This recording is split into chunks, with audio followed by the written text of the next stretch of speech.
an LGBTQ ally kind of messed up at my Comic-Con table and we need to discuss it. I want to preface this by saying that I understand that allies are not perfect. They're trying their best to destigmatize things and bring some more positivity and normalization to marginalized groups, but that doesn't mean that they're perfect, and it's important to make it well understood when they've messed up so that it can prevent others from messing up in the future. So let me first explain what was going on at the Comic-Con. This happened back at the beginning of October at a convention that's generally pretty large. We had a few less people this time than we normally do, but it was still a pretty decent crowd. And we predominantly try to sell graphic novels, my partner and I, that we create together. We have a long-running mythology series, and we also have now a series that is a retelling of Faust and a few other ones that we're currently working on that aren't finished yet. And all of them have a lot of normalization of marginalized groups with a special focus on LGBTQ plus relationships and characters. We generally end up selling out of pretty much all of our books, which always makes us pretty happy. And we tend to have a nice mix of people who are part of the community, as well as allies who just want to help out a little bit. And that's kind of what happened on this day. It was kind of the end of the con, things were wrapping up, it was last day, and this middle-aged white lady approached our table, and she was asking questions about all of the books, and she had Fire Sphere Volume 1 in her hand, but then Faust caught her eye. So we were kind of discussing with her what the story was, how it was a retelling from a woman's point of view, and how rather than the old Faustian tale where he wants to get with a woman, so he kind of just pledges his soul pretty much for the booty, she ends up getting tricked by Mephisto, a man, when she is both physically and mentally weak, so it wasn't actually her fault that she ended up selling her soul, so to speak. And this lady was already pretty interested, and whenever I'm talking about Faust, I make sure to mention the fact that a portion of every book sale goes to a nonprofit for LGBTQ plus people. It is run by a woman who used to be Mormon and who escaped conversion therapy, and she spends her entire life now trying to destigmatize our community and trying to keep people from committing suicide within our community, trying to make sure that people don't end up homeless just because their parents don't accept them. She does a lot of good work, so we try to give when we can. And upon hearing this lady was like, yes, I changed my mind. I don't want Fire Sphere anymore. I want Faust. Like, she said, I am not LGBTQ myself, but I am an ally and I like to help whenever I'm able to. And I was like, that is absolutely wonderful. We always appreciate whatever help we can get, especially since this lady's charity is still relatively small and she's doing a lot of the work by herself. And she was like, oh, yes, totally. Here you go. And she was paying with cards, so it took like a quick second for me to get it all situated. And while I was waiting for her card to go through, we were talking about, who Elena is, the lady who runs the charity, and everything that I just discussed that she stands for and that she tries to do. And as we were explaining this lady goes, oh yeah, totally agree. It's wonderful what this woman is doing, but you know what? I'm glad my money's going to this nonprofit charity, but gay and lesbians don't really need any attention anymore. And I was like, what do you mean? And she was like, oh, well, they're already widely accepted, even by society as a whole. They really don't need any more extra help from us. It's just the bi people and the trans people that are going through a lot of bad stuff. So that's kind of where my focus lies. And she kept on going on and on for a good few minutes about how she believed that gay and lesbian people need to kind of take a step back and stop complaining because they already have all of their rights, in her opinion, and they're already fully accepted and embraced by society. So we need to turn our attention firmly only on bi people and trans people because they're apparently the only ones who need help. Now, I understand she didn't mean any harm in saying this, and I absolutely agree that out of the entire community, the people who are harmed the most frequently and the most egregiously are Black trans women. It's gross, but it is an absolute fact. You can even look at the FBI statistics every year to see the proof of that.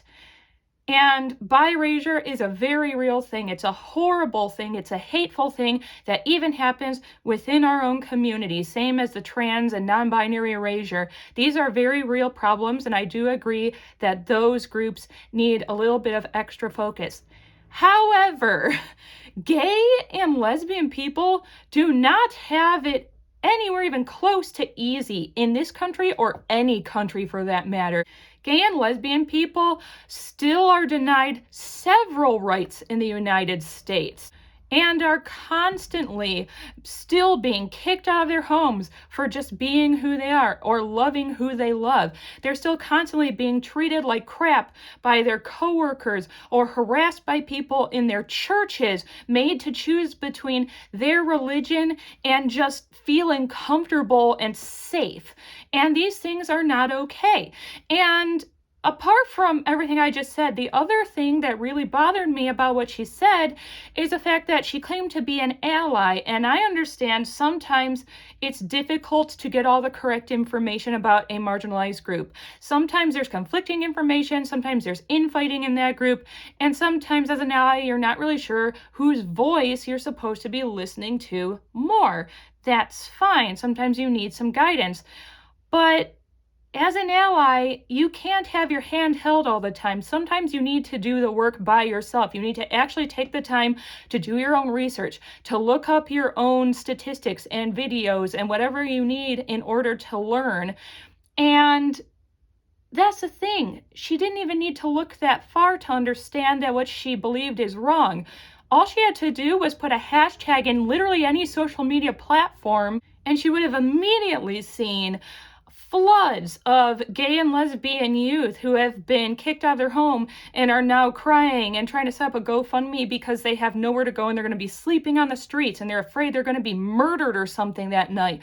All she needed to do was look at a couple of TikTok videos of people who got beaten by their dad or disowned by their mom, or lesbian girls who have been threatened by their coworkers at work, their male coworkers, to be raped into being straight because they can fix them. For her to understand that gay and lesbian people do not have it easy whatsoever. And unfortunately, this was not an isolated incident. A lot of people agree with what this woman believes. There are a lot of people I've seen online. She's not the only person who said it to me in person. And on top of that, this is another one of those things that people, even within our community, infight about.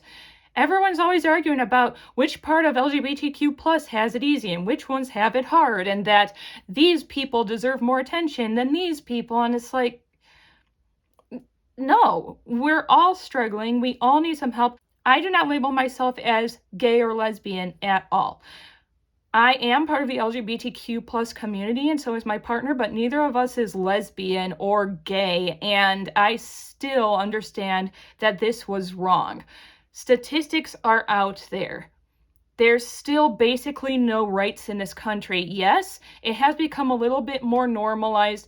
There isn't full-on persecution, like you're going to go to jail or something if you're holding hands with your partner in public, but you're still absolutely going to get harassed. Whenever we go out on a date, we can't hold hands. We can't look like we're a couple because we know someone is going to have something nasty to say about it, or someone might try to do something bad to us because of the hate crime statistics. We also have to be extra cautious if we're going to someone's wedding or funeral or any event that's going to take place in a church because we don't want to get harassed. And then, unfortunately, there's still loads and loads. Almost every single state in the United States still has gay panic laws, which are laws that state that if you ended up killing someone or harming someone because you panicked over them being gay, trans, whatever umbrella you want to use, it wasn't a hate crime, which is horrible and stupid, and it doesn't even make any sense. And lastly, another right that we're often denied, this is anecdotal. This is something from my actual life. So there was a lesbian couple. It was friends of a friend. I'm going to call them Hannah and Lexi. And they were in like their early 30s, like 32, 33 years old. And Lexi had chronic illness. She was sick the entirety of their relationship, but Hannah was like, it's no big deal. I love you. I want to be with you as long as I have with you. And they got married. They were legally married. I'm not talking about they were just in a domestic partnership or a civil union. I'm not saying they were just together for 10 years, so they call each other wife. They were legally on paper married. Eventually, Lexi's health caught up with her. And Hannah, being the good wife she was, took her to the hospital, and they told her her wife was dying. She only had a few days left. She wasn't going to make it. Obviously, this was devastating for her. Already, she's going through the pain of knowing she's about to lose her person. On top of that, Lexi had told both her, their families, and all of the hospital staff she was not Christian. She did not want any priests in the room. She wasn't comfortable with it. She didn't want any last rites or anything like that. She didn't want anything religious to happen. All she wanted was her wife in the room as much as possible. That's literally all she wanted. Because Lexi's family was Christian and they never agreed with the marriage in the first place, they overruled all that. It didn't matter that they were married. There were still priests parading in and out of the room on a constant basis, making her uncomfortable, literally to her dying breath, to the point where in her last moments on this planet, she was telling a priest to please get out of her face and stop praying for her because she wasn't comfortable, and his answer was to pray louder and be like, someone needs to save your soul if you're not going to save yourself. And that's one of the last things that woman saw in her entire life before she died. Disgusting. And she also didn't get her final wish because the family and the medical staff decided they were Christian too, and they weren't comfortable with the union either. No one allowed Hannah in to see her wife the entire time she was in the hospital. She didn't even get to see her body after she passed because no one was comfortable with it.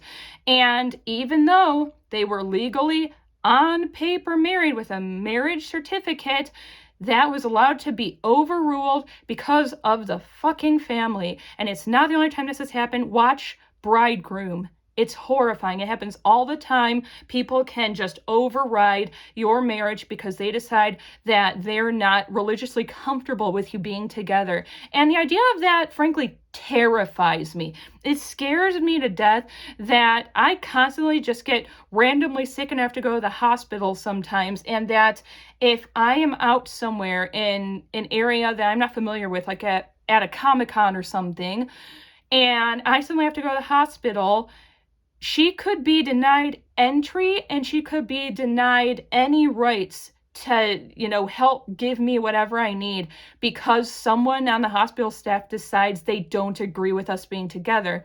This is the stuff that irks me with people like this woman. If you are an ally, you need to put in the work. Like I said, it's not just the fact that she said what she did, because that was factually incorrect. Gays and lesbians are still struggling a lot in this country, and it's not fair, whether you're part of the community or not, to say that they aren't. And on top of it, it's the fact that she had to do the most basic, simple, surface level Google search to see that she was wrong, and she chose to not do that. If you're going to be an ally of any marginalized community, please actually give a shit and actually try to do the work. Sorry if this got ranty, but also not sorry because sometimes people need to hear this stuff really frankly and openly without any sugarcoating, and I am all out of sugar right now. But until next time, do your research, and as always, do something that makes you happy today, no matter what anyone else thinks about it, and I will see all of you again soon.